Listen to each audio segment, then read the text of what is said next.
See you guys next time. I got to get my cat out of here. She's killing me. Perfect.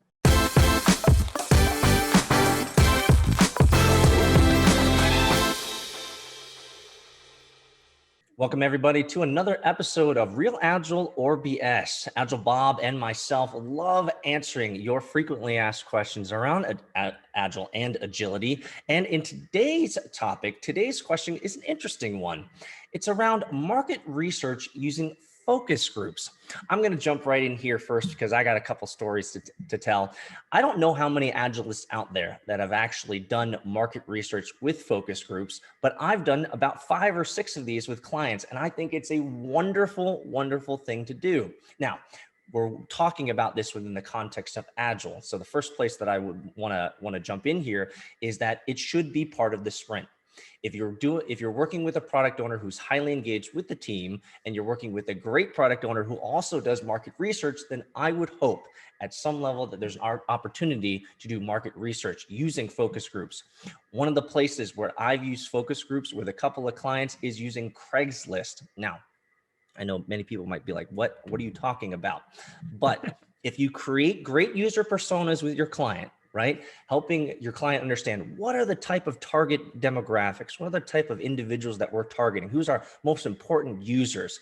If you create a user persona around that, you can actually advertise that user persona on Craigslist. It's as easy as 1, 2, 3. You find your user persona, you put it on Craigslist, and you ask for people that fit within that user persona. You're looking for maybe 18-year-olds to 42-year-olds who like to buy hammers, right?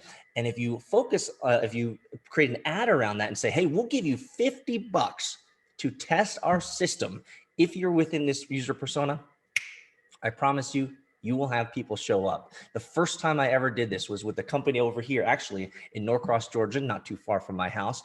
And we created some user personas, put an ad together, that's step 2. And then step 3, we had over 100 people show up all over Atlanta who wanted to test out the system for 1 hour for $50 worth of work. It was awesome. We had the engineers and developers set up this nice little area with a secure system that the people could come in and test. And then they watched them. They watched user behavior. Why didn't they click out to the cart? Why did they get stuck here? What are some of the questions they have? And so for me, in my perspective, in my experience, man, I'll tell you, market research using focus groups is really, really powerful way to get objective ideas around what your product is doing and maybe why they can't use it, usability and all this great jazz. So I love it. I love it. I love it. Not a real Agile for sure.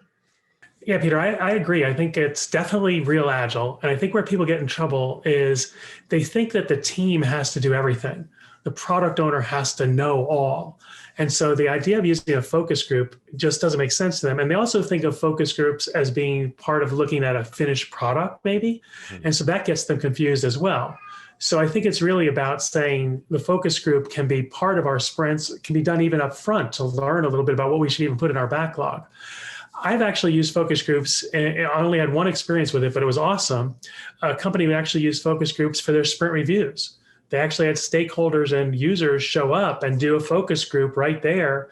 They advertised among their user base and said, hey, users of our product that are in this type of demographic, we're doing something for you. We'd like you to help test our product or look at our product while we watch you as a focus group. And so it was a really cool experience for them because the thing that they found out was this product was designed for a particular interaction between different types of people. And what they found was that their interface was actually what they called for the wrong butt in the seat. They had focused too much on one side and not enough on the other side. And so the product wasn't as usable as it could be. When they focused on the opposite seat, so to speak, they actually had a much better product, and they wouldn't have learned that without a focus group. So I definitely think this is real Agile. This focus group is not something that is often talked about, I think, in trainings or in any type of generic Agile coaching of sorts. It's one of those things that I find falls more in the product realm or the product strategy or the business realm. But it's such a powerful thing. And the reason is because often engineers and even a product owner in business, for that matter, can have blinders on. especially for us as developers, we get too in tune with the system. We think it's easy to use because we're the ones building it. Products steeped in it because they're the ones doing UAT and fixing everything, and they figured out the happy path, and it makes a lot of sense to them. And so focus groups can really be a powerful way to get another perspective into your system, not only your overall organizational system, but it's a great way to get feedback into the actual applications you're building, because people who are not heavily involved or not attuned to the system will show you things that you didn't imagine. They'll show you behaviors that you could never conjure up. And that type of feedback can end up helping you build a better product overall. So big fan of focus groups in Agile. It's just one of those things that we need to have more conversations with business and product owners around to be able to do. And so it's one of those things that we can level up companies as coaches by promoting this idea and getting more feedback from other individuals. Hey, Peter, I have to tell you one story about having real people try it. I was part of a focus group that had nothing to do with agility, but we were looking at a particular product, and it was a product that this company was going to ship fairly soon. And they were testing a filtering mechanism that they had put into place for their data. And they had a little icon, and it was great. It filtered the data, showed different stuff. It was really awesome. But the first thing a person asked was, how do I know whether the data is filtered or not? And the developer said, well, you'll look in the lower right corner. There's an icon there that'll tell you whether it's on or not. And we looked in the lower right corner, and we hadn't looked there before, but in the lower right corner of the screen, there was a little icon that said the filtering was on. It said F on. Guess what it said when you turned it off? Yeah, this focus group definitely saved them some embarrassment. See, that's a great example of the entire development team and product team being too in the weeds, and they can't pull back and see the forest and some of those funny issues for sure. So yeah, exactly. I think we're in a complete alignment that when it comes to Agile, focus groups, user groups, these types of things, this type of feedback is definitely an opportunity for all Agile teams to improve. I'll give you the last word here. I think it's awesome. I think the more real people we can get trying real product or real stuff that we need to learn is great. I mean, we live in a complex domain. We're supposed to run experiments and probes to learn about it.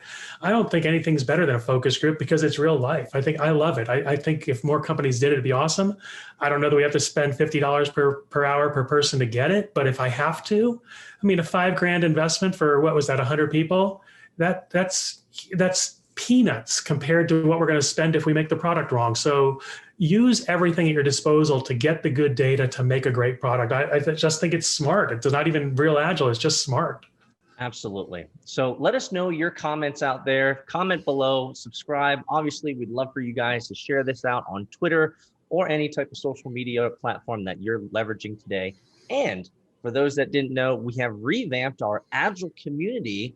So go over to agileforall.com, check out our new landing page, and join our community and be part of the conversation. We'll see you guys next time.